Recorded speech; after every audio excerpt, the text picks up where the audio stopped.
지금까지 우리는 개신교 안에서 오직 성경이라는 그 중심과 그 기초와 그 진리가 어떻게 무너져 가고 있는가를 함께 살펴왔습니다. 오늘부터 우리는 우리가 회복해야 할 오직 성경이라는 게 과연 무엇인가, 이것을 좀 더 구체적으로 생각해 보고자 합니다. 오직 성경이라는 이 구체적인 것에 들어가기 전에 일단 오늘 우리가 계시라는 것을 좀 이제 생각해 볼 건데요. 자, 먼저 이런 질문을 한번 던져볼게요. 만약 하나님께서 자신을 우리에게 계시하지 않으셨다면, 계시란 게 뭐예요? 자기 자신을 나타내신다는 건데, 그렇게 하지 않으셨다면 우리는 어떤 삶을 살게 되었을까요? 여러분 한번 생각해 보십시오. 더 구체적으로는 하나님의 말씀이 없었다면 여러분들의 인생은 어떻게 되었을까요? 일단 가장 중요하게 계시가 없었다면, 이 말씀이 없었다면 우리는 하나님이 누구신지, 그가 어떤 일을 하고 계신지, 그분이 이 세상을 창조한 이유가 뭔지, 이 역사의 끝에 무엇을 목적하고 있는지 우리는 전혀 알지 못했을 겁니다. 나름의 추측은 할 수 있을지 몰라도 아마도 추측하는 사람마다 다 달랐을 것이고 누구의 말이 맞는지 알 수도 없었을 거예요. 다 방황하고 있겠죠. 하나님에 대한 이해에서. 뿐만 아니라 계시가 없었더라면 우리는 내 자신이 누구인지, 내가 도대체 어디로부터 와서 어디로 가는 건지, 또 하나님이 원하시는 나는, 그분이 창조한 나는 어떠해야 하는지, 이것에 대해서도 알 방법이 없었을 겁니다. 전통적인 사회에 있었다면 여러분들은 사회가 원하고 규정하는 내가 되려고 막 있었겠죠. 거기에 치여서 막 그런 사람이 되려고 막 자기를 꾸겨 넣으면서 했겠죠. 아니면 오늘날 현대 사회처럼 이런 우리 세상 속에서는 그냥 우리의 마음의 소리를 따라서 가는 그런 내가 되는 것을 당연하게 여겼을 것입니다. 그것도 아니잖아요. 그렇죠? 무엇보다도 하나님께로부터 오는 이 계시가 없었더라면 우리는 죄에서 구원받을 수 없었을 것입니다. 내 근원적인 문제가 죄고, 이 죽음의 원인이 뭔지, 또 그 현실 앞에서 우리는 참된 희망이라는 것도 가질 수 없었을 겁니다. 무엇보다도 우리 안에 우리가 간절히 갈망하고 원하는 그 진실한 사랑의 관계 있잖아요. 우리가 서로 막 사랑하면 이 사랑이 영원할 것처럼 막 이렇게 노래하고 우리가 느끼지만 그게 우리 현실 이렇게 들어가면은 또 막 깨지고 그러잖아요. 근데 그게 진짜 실제하기 때문에 우리가 그것을 바라는 거거든요. 그리고 그러한 사랑의 참된 관계 속에서만 우리는 행복할 수 있는데, 그러한 참된 행복도, 그러니까 그것이 이제 구원인데 그 구원도 소유할 수 없었을 겁니다. 계시가 없었더라면. 사랑하는 여러분, 이런 맥락에서 하나님께서 말씀하신다, 자기를 계시하신다라는 것은요, 우리에게 기쁜 소식입니다. 여러분들, 이게 우리가 매주 이렇게 주일마다 그냥 반복해서 듣으니까 익숙하다 보니까 이게 별 이렇게 큰 감흥이 없는 것으로 생각할지 모르겠지만, 하나님께서 말씀하여 주신다는 것, 자기를 드러내 주신다는 것은요, 너무나 큰 기쁜 소식이에요. 이게 없었더라고. 여러분 한번 생각 좀 해보세요. 내가 내 인생을 어떻게 봤을지, 하나님께서 어떻게 이해했을지, 이 세상에 일어나는 일들에 대해서 무엇을 생각했을지, 계시가 없다면 여러분 어떻게 생각했을지 생각해 보란 말이에요. 그러나 감사하게도 우리는 완전한 혼란과 절망과 죽음 가운데서 홀로 남겨져 있지 않습니다. 이것이 성경이 우리에게 말하는 복된 사실이죠. 하나님이 말씀하신다. 하나님이 자신을 계시하신다. 이 하나님이 말씀하신다는 이 사실이요, 성경 전체에 스며들어 있고 성경 전체를 떠받치고 있는 것입니다. 성경이 말하는 하나님은 영이시기 때문에 본질상 눈으로 볼 수 없습니다. 우리의 감각으로 감각할 수 없습니다. 여러분들 우주를 감각할 수 있어요? 눈으로 볼 수 있습니까? 만환경 없이 볼 수 없죠. 네? 여러분들, 그보다 크신 하나님을 우리가 어떻게 보겠어요? 감각하겠어요?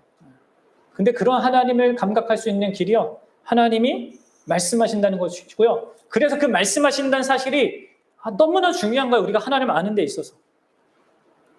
보이지 않는 하나님을 알려면, 그것도 바르게 알려면 우리는 하나님의 말씀하심을 들어야 합니다. 성경에는 여호와께서 말씀하신다라는 이 표현이요 800번 이상 나옵니다. 이를 통해서 우리가 아는 건 뭡니까? 우리가 눈에 볼 수 없는 그 하나님이지만 그 하나님을 알 수 있다는 거예요. 하나님께서 자기 자신을 우리에게 알리셨다는 거예요. 그리고 그분을 알 수 있다는 그 확신을 또 가질 수 있는 겁니다. 하나님의 이 말씀에 대해서, 특별히 이 성경에 대해서 지난 2000년간 이 성경의 가치, 이 계시의 가치를 폄훼하는 수많은 공격들이 있었습니다. 상당히 많은 주장들이 영향을 미치고 교회를 흔들어 놨어요. 이거는 인간의 문서다라는 자유주의 신학부터 이 성경은 하나님의 말씀이 된다, 그냥 책인데 내가 감동받으면 그게 하나님의 말씀이 된다라는 신정통주의 주장처럼, 그리고 오늘날 다수 신복음주의권 교회들이 말하는 것처럼 신앙에 있어서, 교리에 있어서는 뭐 이렇게 오류가 없지만 역사적인 것이나 과학적인 부분에는 이게 오류가 있다라고 하는 주장까지 수많은 공격들이 있었죠. 고대에는요, 말시온주의자들은 구약은 하나님의 말씀이 아니라고 했어요. 구약의 하나님과 신약의 하나님은 다르다. 구약은 이게 짬뽕된, 조작된 그런 책이다. 신약만 받았단 말이에요. 수많은 이 성경에 관한 이런 공격들이 있었죠. 그래서 그것을 받고 영향을 받고 수많은 사람들이 엇나가기도 했습니다. 그럼에도 불구하고 결국 모든 인간들의 그 모든 주장들은 다 골동품 신세가 되었습니다. 오직 이 성경만이, 하나님의 이 말씀만이 오늘날에도 이렇게 생생하게 남아있는 거예요. 여러분 이 2000년 동안, 3000년 동안 이 성경이 변하지 않고 이렇게 보존되고 이렇게 우리에게까지 이제 번역되어서 올 수 있다는 것을 그럼 어떻게 생각할 수 있겠습니까? 어떻게 생각해요, 여러분들? 이게 기적이 아니면 무엇입니까? 얼마나 많이 이것을 막 수정하고 고치고 막 바꿀 수 있는 인간의 그런 가능성과 주변 사람들의 어떤 그런 왜곡된 그런 중심을 이렇게 할 수 있는 게 많았겠어요. 그런데 그런 모든 과정을 하나님께서 지키고 보호하셔서 있게 하셨단 말이에요. 여러분, 인간의 생각과 사상들은 인간 존재가 그러하듯이 다 한순간에 덧없는 것입니다. 그러나 하나님의 말씀은 하나님 자신이 그러하듯이 영원합니다. 그리고 그 말씀은 예수님께서 하신 것처럼, 말씀하신 것처럼 진리가 너희를 자유롭게 하리라고 하셨듯이 참으로 인생들을 자유롭게 해주는 그런 진리인 거예요. 그래서 여러분들, 우리에게는 이 말씀이, 하나님의 계시인 이 말씀이 소중한 겁니다. 제가 여기 앞에서 계속해서 이 계시와 말씀을 좀 번갈아 가면서 이렇게 사용했는데 오늘 좀 그것을 좀 더 명확하게 좀 규정을 해보고자 해요. 그래서 계시가 무엇인지, 또 그것이 우리에게 의미하는 바가 무엇인지 오늘 이렇게 좀 두 가지 측면을 생각해 보고자 합니다. 자, 먼저 계시라는 게 뭡니까? 잘 보세요. 힘을 내시고 잘 보세요. 그럼 계시가 뭐예요? 계시란 하나님께서 자기 자신을 우리에게 이해할 수 있는 방식으로 알려주시는 것을 말합니다. 기본적인 정의가. 그런데 여러분들이 좀 주의할 게 이 계시와 성경은 같은 것은 아니에요. 좀 잘 들으세요. 네. 계시와 성경이 뭐라고요? 같은 게 아니라는 거예요. 성경을 우리는 흔히 특별 계시라고 부릅니다. 특별 계시라는 것은 뭐에 속해 있는 거겠어요? 계시라는 그 더 큰 항목에 있는 거겠죠. 그래서 여러분들, 계시는 성경보다 더 큰 개념입니다. 하나님이 자기 자신을 알리시는 것에 있어서 다양한 방식이 있는데 그 중에 특별한 계시가 이제 성경이거든요. 그래서 이렇게 계시라는 것은 이제 큰 맥락이고요. 제가 이거를 하고 있네요. 여러분들, 계시와 성경이 좀 다른데 계시는 성경이 기록되기 이전부터 있었습니다. 그렇죠? 성경이 없었던 아담 때도 있었고 노아 때도 있었어요. 그때에도 하나님은 자기 자신을 계시하셨습니다. 나타내셨단 말이에요. 그래서 계시는 성경의 역사보다 깁니다. 그리고 그런 맥락에서 성경이 기록되기 전에도 하나님의 계시를 통하여서 사람들은 구원을 받았습니다. 그럼 잘 생각하세요. 네? 성경을 전혀 접하지 못한 시대나 그런 지역에 있는 사람들에게도 하나님은 주권적으로 자신을 계시하실 수 있어요. 그래서 구원을 베푸실 수 있는 것입니다. 성경이 없어도 구원이 가능한 거죠. 계시는 이처럼 성경보다 큰 개념이에요. 성경은 하나님의 그 방대한 계시의 그 사실 가운데서 일부를 특별하게 선별해서 기록된 형태로 남겨둔 겁니다. 왜 이렇게 했습니까? 왜 하나님께서 이렇게 이 특별한 계시의 말씀이 성경을 주셨어요? 왜냐하면 우리의 연약함을 아시고 우리에게 맞춰주신 거예요. 그리고 겨우 이것만, 여러분들 이거 두껍게 보이지만 여러분 생각을 바꿔보셔야 합니다. 하나님이 어떤 존재십니까? 하나님이 우주보다 큰 존재예요. 여러분들 우주에 관한 그런 과학자들의 연구 논문을 이렇게 종이로 쌓아놓으면 얼마나 되는지 아세요? 지구 몇 바퀴를 도는 정도의 그런 논문이 쌓여 있습니다. 그 우주에 관한 그 모든 설명들. 그러면 진짜 하나님의 계시를 다 쌓으면 어떻게 될까요? 그래서 아까 요한복음 21장에서 얘기하는 거예요. 예수님께서 행하신 일만 기록해도 이 기록된 책을 2개, 이 세상이 부족하다고 합니다. 그 정도로 하나님의 그러한 모든 방대한 계시가 있는데 그 중에서 하나님이 우리의 연약함을 아시고 우리가 적어도 이것은 알아야 된다, 하나님에 대해서 알아야 된다 하는 것을 이 성경에 이렇게 66권에 담아서 주신 겁니다. 그리고 이것만으로도 우리가 하나님을 알고 믿고 신뢰하는데 충분하다고 판단하셨기 때문에 이 성경을 주신 거예요. 이게 우리를 향한 하나님의 선하신 배려하심이에요. 이게 두껍다고 생각하면 안 됩니다. 하나님의 지식에 비해서, 하나님에 관한 그 지식에 비교해서 이걸 보세요. 엄청 얇은 거죠. 네? 66권밖에 안 되잖아. 여러분들, 관점을 좀 바꿔야 돼요. 우리가 하나님 중심, 나 중심적으로 보지 말고 내가 할 수 있는 것 속에서 보지 말고 하나님과의 관계 속에서 보시란 말이에요. 자, 그러면 이렇게 성경이라는 특별 계시보다 이 큰 계시의 개념을 이해하는 것 가운데 이 계시가 무엇인가를 좀 더 우리가 성경을 통해서 구체적으로 살펴봐야 되는데요.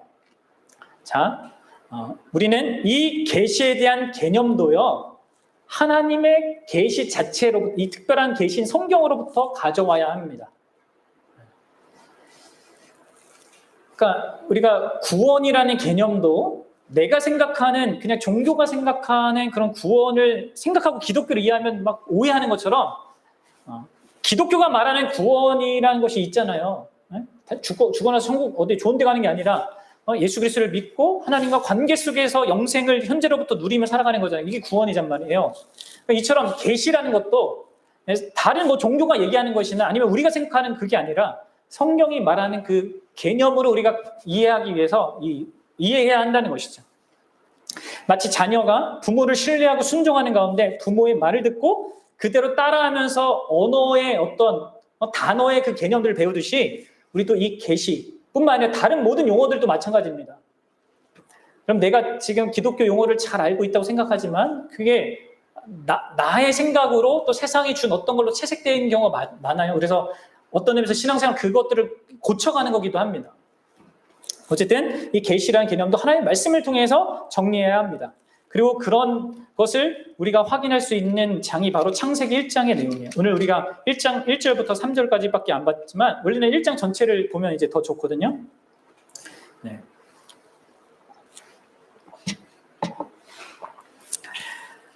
여러분들이 1장은 한 수도 없이 읽었잖아요. 그렇죠? 다 고개를 끄덕이.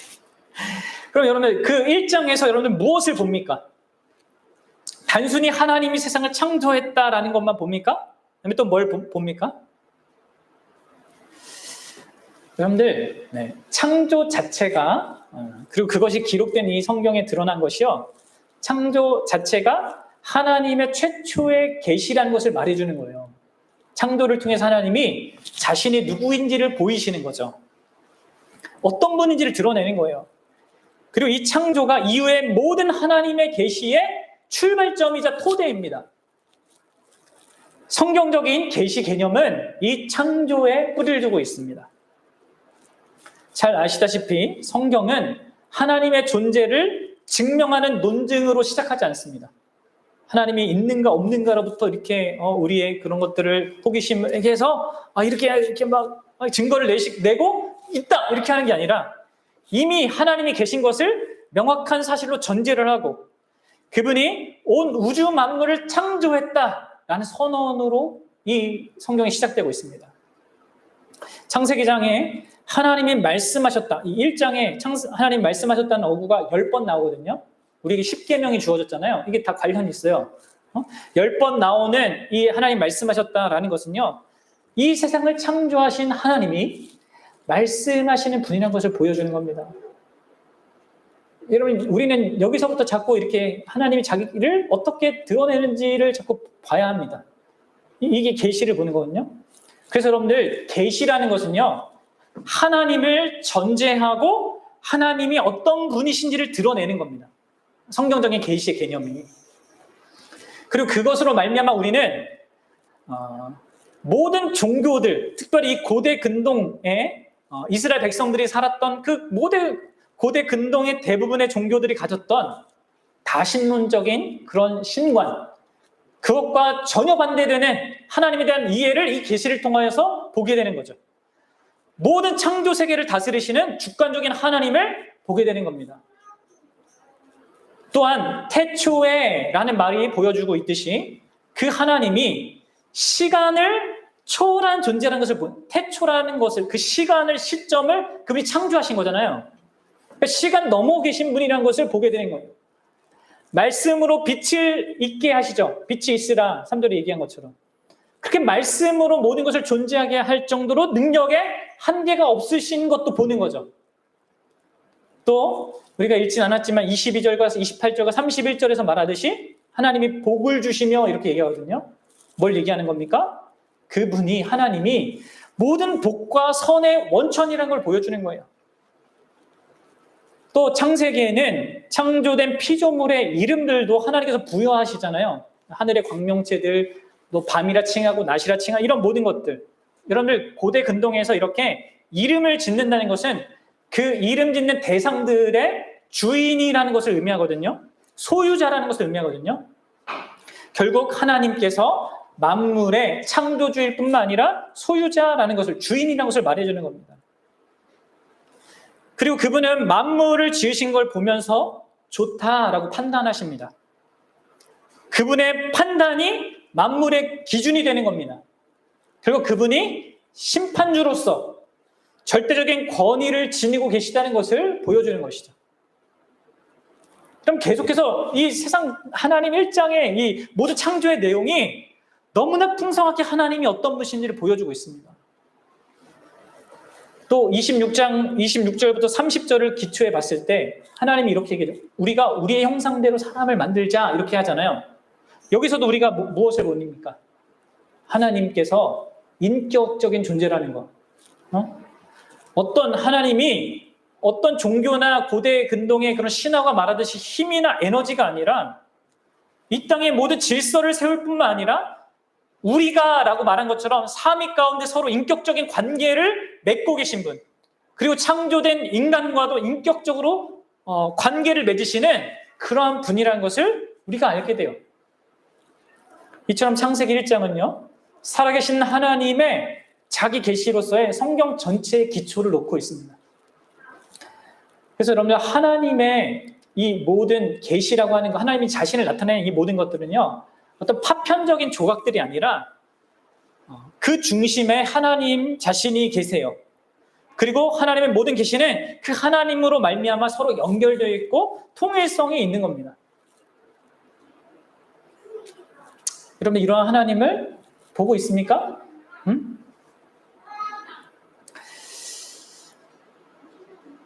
그리고 우리가 1장을 창세기 1장만 이렇게 잘 봐도 그 창조하신 이 만물 창조하신 그 하나님이 그분이 창조한 모든 피조물과 어떻게 다른 존재인가를 또한 명확하게 보게 됩니다.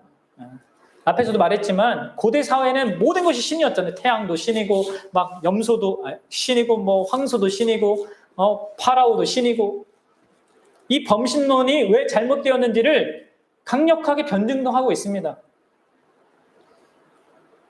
또 고대 사회에는 흔하게 생각했던 게 뭐냐면 이 세상이 하나님의 존재로부터 흘러나온다는 생각을 하고 있거든요.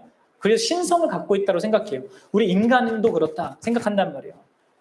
그런데 이 창세기 1장은 뭘 보여줍니까? 이게 하나님 존재 자체로부터 나온 게 아니란 걸 보여주죠. 하나님의 일부가 아닙니다. 이 세상은. 우리도 그렇습니다. 이 세상은 신들이 싸워서 그 전쟁 중에 나온 세상도 아니고 신들이 서로 결혼해가지고 관계를 맺어서 존재해야 되는 게 아닌 거예요.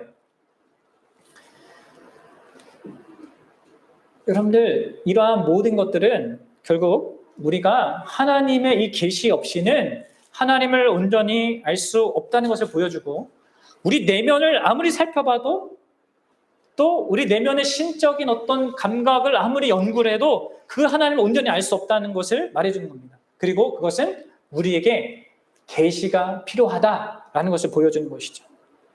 주권적인 창조주가 자신의 피조물에게 말씀하시는 이 계시 행위가 필요한 겁니다.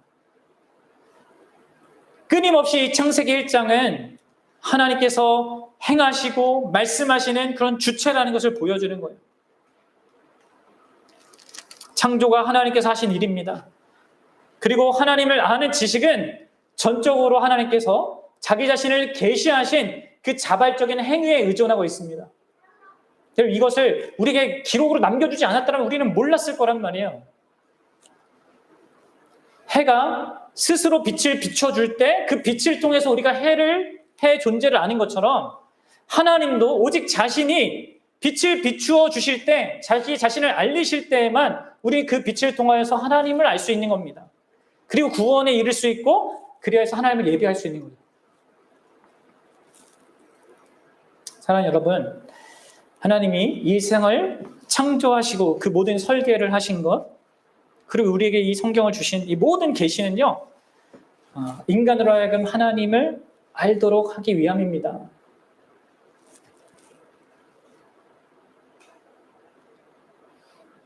하나님 아는 게 여러분들의 존재의 그 핵심을, 그리고 여러분 존재됨을 이뤄가는 거예요.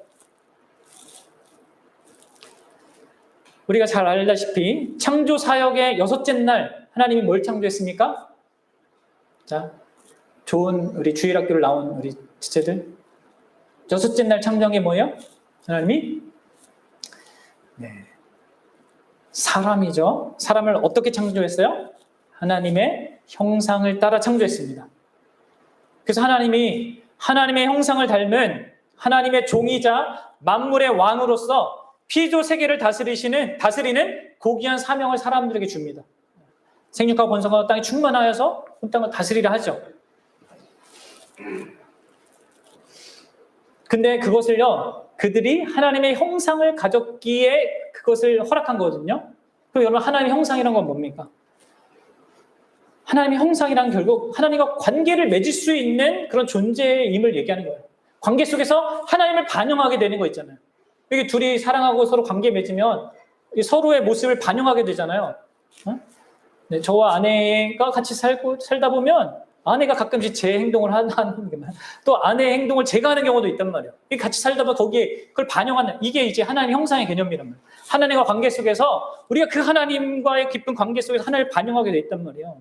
그것은 우리가 그분의 뜻을 깨닫고 그분을 본받는 그런 신적인 계시를 받을 수 있는 능력과 성향이 우리에게 있다는 것을 말해주는 겁니다. 하나님의 형상이 우리에게 있다는 것은. 그래서 하나님이 인간을 창조하신 직후에 인간에게 말씀하십니다. 자신을 드러내십니다. 그리고 인간이 타락한 이후에도 계속적으로 인간에게 말씀을 하시죠. 물론 여러분들, 인간 타락 이후에는 계시의 목적이 구원을 위한 것으로 그 목적이 추가된 것이 있습니다. 그 전까지는 그저 하나님과 관계를 누리면서 살아가는 그건데, 그 타락 이후에는 이 계시가 구속을 목적으로 합니다. 우리를 회복하는 데 그 목적을 두는 것이죠. 그래서 부패에 있고 정죄 아래에 있는 우리가 하나님의 형상으로 새롭게 되어지는 그런 목적으로 계시가 주어진다는 거예요. 그럼 이게 이제 1장이 전반적으로, 이 창세기가 전반적으로 우리에게 얘기하는 겁니다. 그러면 여러분 결론적으로 계시가 뭐예요? 네? 정리해서 말하면 이 계시가 뭐라고 할 수 있겠습니까? 하나님께서 자기 자신을 인간에게 맞추어서 알리시는 것을 의미합니다. 그리고 그것을 하나님이 의식적으로 그리고 자발적으로 의도적으로 알리시는 것을 의미합니다. 이것이 중요해요. 또 그것은 역으로 얘기하면 우리 인간의 스스로의 힘으로는 발견할 수 없는 거라는 거죠. 결국 하나님의 주권적인 뜻으로 또 은혜로만 우리에게 알려지는 것입니다. 이게 계시입니다. 지금까지 제가 1장에서 하나님에 대한 설명 이런 모든 것들은 그분이 주권적으로 은혜로 알려주셔야지만 우리가 알 수 있는 것들입니다. 여러분들 지금 하나님을 알고 있는 것들이 성경을 통해서 지금 여러분들이 그것을 받고 수용하고 이해하고 있다면 앞에 말씀드린 그런 이 세상의 존재가 하나님 때문이고 이런 모든 것들 하나님 만드셨고 그런 은혜를 내가 받고 있고 이런 모든 것들을 여러분 알고 있다면요. 여러분들은 상당히 큰 정말 축복을 받은 거예요. 그래서 결론적으로 여러분들 이런 모든 것이 우리에게 의미하는 바가 무엇이겠습니까? 이 계시가 이렇게 하나님께서 주권적으로 의도하셔서 우리에게 알리신 것, 우리는 스스로 알 수 없는 것을 알게 해주셨다는 것이 의미하는 바가 뭡니까? 그것은 간단하게 세 가지를 얘기하겠는데 첫째로 우리가 하나님을 알고자 할 때는 언제나 하나님을 의지해야 한다는 겁니다. 여러분 그렇지 않겠습니까? 우리가 다른 사람을 알고자 해도요. 그 대상이 마음을 열고 자기에 대해서 말해주지 않는 이상 우린 그 상대를 알 길이 없어요. 물론 행동을 통해서 어느 정도 그 마음을 헤아릴 수는 있지만 그 마음은 사람의 말로 알려주지 않으면 그 깊은 사정은 결코 알 수 없습니다. 하나님을 아는 지식도 마찬가지예요. 전적으로 하나님이 우리에게 자기 자신을 알려주지 않으면 인간은 스스로 절대 하나님을 온전히 알 수 없어요. 그리고 하나님 외에는 그 어떤 곳에서도 하나님에 대한 바른 지식을 얻을 수가 없습니다. 그래서 여러분 만약에 하나님이 자신을 감추면 우리 인간은 아무리 수고를 하고 애를 써도 어떤 방법으로도 하나님을 알 수 없어요. 그리고 하나님이 알려주시는 그 범위 내에서만 스스로 자신을 드러내시는 그것 속에서만 우리는 하나님을 알 수 있는 것입니다. 우리가 하나님을 아는 것은 전적으로 하나님께 의존되어 있는 겁니다. 이런 하나님의 계시를 이해할 때 우리는 언제나 하나님의 그 주권을 생각해야 돼요. 그리고 언제나 그렇게 하나님을 알고자 할 때 하나님을 의지해야 된다는 것. 그것을 기억해야 합니다. 그래서 겸손하게 은혜를 구해야 돼요. 그리고 여러분들 이런 맥락에서 하나님의 계시는 우리를 겸손하게 만드는 거예요. 그렇죠? 내가 하나님을 알아가면 알아갈수록 그 지식이 우리를 교만하게 만들면 안 되는 거예요. 내가 잘나서 똑똑해서 하나님을 알게 되는 게 아닙니다. 내가 남들보다 조금 더 하나님에 대한 지식을 특별히 이 성경을 통해서 더 알게 된다면 그것은 하나님께서 주신 은혜 때문인 거예요. 여러분들이 아무리 아인슈타인 이게 할아버지가 돼도 하나님을 더 알 수 있는 거 아니에요. 하나님을 아는 것은요, 우리가 아는 것은 그분이 자신을 알리셨기 때문이에요. 우리가 하나님을 안다면, 더 많이 안다면 그것은 하나님의 허락하심 속에 있는 겁니다. 그래서 우리 안에 있게 된 거예요. 그래서 여러분들 그런 이 계시의 개념을 알면 우리가 하나님, 특별히 자기 자신을 알리신 그 하나님 때문에 감사하며 겸손할 수밖에 없는 것이죠. 마지막으로 우리는 여러분들 이 하나님께서 자기 자신을 계시하시는 분이라는 사실을, 이 기쁜 소식을 감사해야 합니다. 그것도 사람이 받아서 이해하고 또 내 입으로 반복해서 말할 수 있는 형태로 언어로 자신을 나타내신 것에 대해서 감사해야 합니다. 그래서 우리가 하나님을 알 수 있기 때문에 하나님이 자기 자신을 알리기를 원하시고 우리가 그래서 하나님을 알게 되기 때문에 우리가 하나님, 자기 자신을 계시하시는 그 하나님이 우리의 모든 감사의 내용 중에 상당히 중요한 내용이 되어야 해요. 그리고 바로 이런 맥락에서 하나님께서 이 마지막 날에, 이 마지막 때에 자기 아들이신 예수 그리스도를 통하여서 자신을 가장 선명하게 나타내신 그 사실을 우리는 최고로 감사해야 합니다. 예수님 때문에 우리가 하나님을 더 온전하게 알 수 있습니다. 이 계시 때문에 하나님을 온전하게 알고 우리 자신의 인생과 이 세상의 존재 이유와 목적을 알고 무엇보다도 죄와 사망에서 구원받을 수 있기 때문에 우리는 자신을 계시하신 하나님, 무엇보다도 자신의 아들을 통하여서 이 모든 하나님 자신의 선하심과 영광과 그 어떠하심을 드러내시는 그 하나님을 우리는 감사해야 합니다. 계시를 생각할 때 이것을 기억하십시오. 자, 여러분들이